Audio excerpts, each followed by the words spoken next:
स्वागत है। भगवान गौतम बुद्ध के चरणों में कोटि कोटि नमन। बोधिसत्व बाबा साहिब डॉक्टर B.R. अम्बेडकर जी के चरणों में कोटि कोटि नमन। और आज जिनके लिए हम सब लोग यहाँ इकट्ठा हुए हैं, भाई सत्यप्रकाश जी को बहुत बहुत आदरांजलि देते हुए,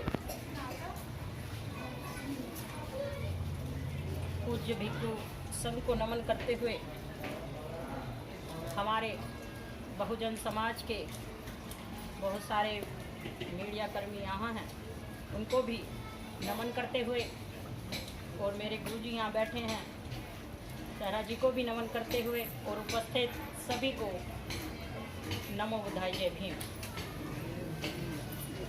आज हम इस दुख के घड़ी में यहाँ इसलिए आए हैं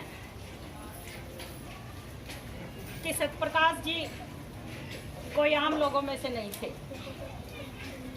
उन्होंने अपना जीवन अपने परिवार के साथ साथ समाज को दिया, बाबा साहेब को दिया और हमारी पार्टी को भी दिया। उन्होंने अपने कांधे पर कुछ जिम्मेदारी ली और उस जिम्मेदारी को उन्होंने निभाया। आज शायद जितना दुख इस परिवार को है, इतना ही दुख हम सबको भी है कि सत्यप्रकाश जी अचानक हमें छोड़कर ऐसे चले गए जैसे वो कभी इस दुनिया में आए ही नहीं। लेकिन उनके जो काम हैं, उन्होंने जो जिम्मेदारी ली, उनकी जिम्मेदारी अधूरी रह गई अचानक। शायद उन्हें भी नहीं पता था कि मेरे जीवन का अंत ऐसे हो जाएगा। जो कुछ हुआ ठीक नहीं हुआ, लेकिन जो हो गया उस पे किसी का वश नहीं। और भगवान बुद्ध और बाबा साहेब हमें यही हिम्मत देते हैं कि जितने भी हमारा ये जीवन रहे, हमारे साथ कोई दुख की घटना घट जाती है तो हमारे अंदर उस दुख को झेलने की ताकत हो। हमारे पीछे जो जिम्मेदारी रह गई है, हम कभी भी इस परिवार को टूटने की बात ना करें, कभी भी इस परिवार को कमजोर बनाने की बात ना करें। आज उनका बेटा है, आज उनके पिताजी हैं, आज उनकी पत्नी है, तो कोई भी जितने भी लोग यहाँ बैठे हैं, मैं सभी से ये अपील करूंगी कि कोई भी आकर इनसे ऐसी निराशावादी बात ना करे जिनसे इनका मनोबल टूटे। जब भी आप लोग इनके पास आओ तो इन्हें हिम्मत दो, इन्हें उन वीरों की कहानी बताओ जो समाज में अपने छोटे छोटे बच्चों को छोड़कर चले गए, बहुत अपनी जिम्मेदारी छोड़कर चले गए, लेकिन उन्होंने बखूबी निभाया। क्योंकि भगवान बुद्ध ने भी कहा है कि जो कोई इस संसार में आएगा उसका अंत है, लेकिन उन लोगों का दुख ज्यादा हो जाता है जो समय से पहले इस संसार को छोड़कर चले जाते हैं। रोने से कुछ नहीं होगा। अगर हम दिन रात भी रोए तो भी सत्यप्रकाश जी वापस तो आएंगे नहीं, लेकिन उनके जो अच्छे काम थे, हम उन कामों को जरूर आगे बढ़ा सकते हैं। हमारे बीच वो भले ही शरीर से नहीं है, लेकिन उनके विचार और उनके काम हमेशा हमारे साथ रहेंगे। हम जहाँ कहीं भी जाएंगे तो इनके अच्छे विचारों को बता सकते हैं, इनके अच्छे कामों की चर्चा हम कर सकते हैं। और आप भी इनके अच्छे कामों की चर्चा करना। अगर इनसे कभी जीवन में कोई गलती हुई, बंदी जी एक बात कह रहे थे कि हमें किसी की चुगली नहीं करनी चाहिए। यही भगवान बुद्ध ने कहा है। बहुत सारे लोग क्या हैं, दूसरे में कमियां ही कमियां ढूंढते हैं, उसके अच्छे कामों को भी नहीं देखते। लेकिन हमें कमियों को छोड़कर वो देखना है कि इन्होंने अपने लिए, अपने परिवार के लिए या समाज के लिए कौन सा अच्छा काम किया है, या इनके अंदर कौन से गुण हैं। तो हमें उन्हीं अच्छे गुणों को ध्यान में रखते हुए इनके अच्छे गुणों को अपनाना है, इनकी बातों को अपनाना है। और जैसे ये काम करते थे, क्योंकि जब हम उस दिन आए थे तो यहाँ जो जन समूह था उसे भी देखकर लग रहा था कि सत्यप्रकाश जी का व्यवहार जो था इस गांव के लिए भी अच्छा था और उनके जो रिश्तेदार थे उनके लिए भी अच्छा था। और बाबा साहेब के मिशन में तो उनकी अहम भूमिका रही। लोग बहुत बुरी तरीके से उनके लिए रो रहे थे, तो रोया उन्हीं के लिए जाता है जो कोई अच्छे काम करते हैं। मैं भगवान बुद्ध के धम्म की एक छोटी सी बात कहकर अपनी बात को समाप्त करूंगी, क्योंकि हमारे भी श्रद्धेय डॉक्टर DVS सहरा जी भी हैं और मीडिया कर्मी भी कई भाई यहाँ खड़े हैं, तो जो लोग अपनी बात करना चाहें वो कर सकते हैं, या आगे का प्रोग्राम जैसे होगा आप ले सकते हो। लेकिन सतप्रकाश जी का जो एक गुण हमने देखा, कई सालों से सतप्रकाश जी का हमारे यहाँ आना जाना था। अशोक जी और सतप्रकाश जी कोई भी प्रोग्राम हो या कभी इन्हें बुलाया जाए, अशोक जी भी आपके बीच बैठे हुए हैं, बसपा से जुड़े हुए हैं, दोनों साथ साथ काम करते थे, साथ साथ रहते थे, और कभी कोई प्रोग्राम हो या कहीं बुलाना हो तो साथ साथ ही जाते थे।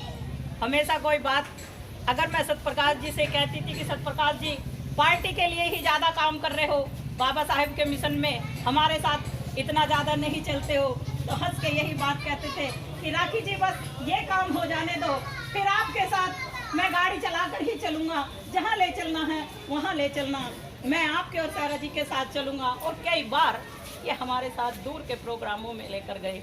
और एक बात मुझे हमेशा याद रहेगी कि अभी ये टिकट लोगों को दे रहे थे, भीमा कोरेगांव के ऊपर फिल्म बनी है, अशोक जी और सतप्रकाश जी घर पे गए और इन्होंने वहाँ वो टिकट दिए कि हमारे समाज को हमारे महान वीरों की जो जीवन गौरव गाथा है वो देखनी चाहिए। इन्होंने वो टिकट मेरे हाथ में दिया और एक फ़ोटो खिंचाया, और इनके मुंह से एक शब्द वो निकले थे कि राखी जी पता नहीं जीवन में रहें या ना रहे, एक फ़ोटो तो खिंचा ही लेते हैं। और वो फ़ोटो शायद पता नहीं अशोक जी के मोबाइल में है या नहीं है, यही दोनों खींच के लाए थे, लेकिन अगर होगा तो मैं उस फ़ोटो को ज़रूर लूँगी। आखिर में यही कहकर कि पता नहीं जीवन में कभी फिर आपके साथ फ़ोटो खिंचाने का मौका मिले या ना मिले, इन्होंने अपने मोबाइल में वो, मैंने कहा सतप्रकाश जी ऐसे मत कहो, आप समाज के लिए बहुत काम करते हैं, और जो लोग समाज में काम करते हैं वो कभी मरा नहीं करते, वो शरीर से चले जाएंगे लेकिन उनके विचार हमेशा हमारे साथ रहेंगे, और उन विचारों को लेकर हम हमेशा आगे बढ़ते रहेंगे। लेकिन फिर भी मैं ये कह कर जाऊँगी कि उनका जो बेटा है कभी भी अपने आप को अकेला ना समझे, उनकी पत्नी कभी भी अपने आप को अकेला ना समझे, उनके बाबा जी कभी भी अपने आप को अकेला ना समझे, क्योंकि सतप्रकाश जी केवल उनके ही बेटे नहीं थे, वो सामाजिक थे, वो सभी के भाई थे, सभी के बेटे थे। जितना हमसे होगा हम इनका सहयोग करने के लिए हमेशा तैयार रहेंगे। और मैं इस बेटे से ये उम्मीद करूँगी कि बेटा आने वाले जीवन में अपनी मम्मी को कभी एहसास मत होने देना कि आज तुम्हारे बीच पापा नहीं है। डबल जिम्मेदारी आपकी हो गई है, पापा की जिम्मेदारी, मम्मी की जिम्मेदारी सारी आपके ऊपर आ गई है, लेकिन हिम्मत करके चलना है। बाबा साहेब को हमें पढ़ना है। बाबा साहेब की माँ बचपन में मर गई थी, उन्होंने कितना काम कर डाला, आप तो जवान हो। तो एक छोटी सी कहानी मैं भगवान बुद्ध की बताती हूँ। एक जैसे आज हम सतप्रकाश जी के लिए रो रहे हैं, एक कृषा गौतमी थी, इकलौता बच्चा था, बहुत प्यार करती थी अपने बेटे से, और एक दिन अचानक उनके बेटे की मौत हो जाती है। बेटे की मौत में कृषा गौतमी अपना आपा खो बैठती है, वो बहुत रोती हैं और जगह जगह अपने बेटे को लेकर गोदी में लेकर जाती हैं कि कोई मेरे बेटे को जीवित कर दे, कोई मेरे बेटे को जीवित कर दे। जब सब जगह से थक गई तो किसी ने कहा कि आप भगवान बुद्ध के पास जाओ। भगवान बुद्ध ने जब कृषा गौतमी को देखा, कृषा गौतमी की हालत को देखा, तो उन्होंने सामने से, क्योंकि भगवान बुद्ध ने ज्ञान की चरम सीमा को प्राप्त किया था, उन्होंने अंदर से देखा कि ये महिला बहुत दुखी है और मेरे कहने का इस पे कुछ भी असर नहीं होगा। तो उन्होंने कहा कि ठीक है, मैं तुम्हारे बच्चे को जीवित कर दूंगा, लेकिन अपने बेटे को मेरे पास छोड़कर जाओ और मुझे शाम को आकर मिलना, लेकिन मुझे उस घर में से केवल एक मुट्ठी सरसों के दाने ला के देना जिसमें से कभी कोई मौत ना हुई। कृष्णा गौतमी ने सोचा कि ये तो थोड़ी सी देर का काम है, मैं अभी जाती हूँ और अपने बच्चे के लिए एक सरसों के दाने मुट्ठी भर लेके आती हूँ, उसके बाद भगवान बुद्ध मेरे बच्चे को जीवित कर देंगे। लेकिन जैसे ही कृष्णा गौतमी वो सरसों के दाने लेने के लिए निकलती हैं, वो एक घर का दरवाजा खटखटाती हैं, कहती हैं कि मुझे एक मुट्ठी सरसों के दाने चाहिए। तो कहते हैं कि ले लो, लेकिन कृष्णा गौतमी वही शर्त लगाती है कि क्या आपके घर में कभी कोई मौत नहीं हुई? मुझे दाने वही देना जिसके घर में कभी कोई मौत ना हुई हो। तो अंदर से सब लोग आवाज़ देते, या वो औरत या पुरुष कहती कि हमारे घर में हमारा जवान भाई चला गया, जवान पति चला गया। वो दूसरे दरवाजे जाती, दूसरे दरवाजे से भी यही आवाज़ आती कि हमारी माँ हमें छोड़कर चली गई थी, हमारा भाई छोड़कर चला गया था, मेरा पति मुझे छोड़कर चला गया। कहने का मतलब ये कि सुबह से लेकर शाम तक कृष्णा गौतमी दरवाजे दरवाजे भटकती रही, लेकिन उसे कोई भी घर ऐसा नहीं मिला जिस घर में कोई दुख ना हो या जिस घर में कभी कोई मौत ना हुई हो।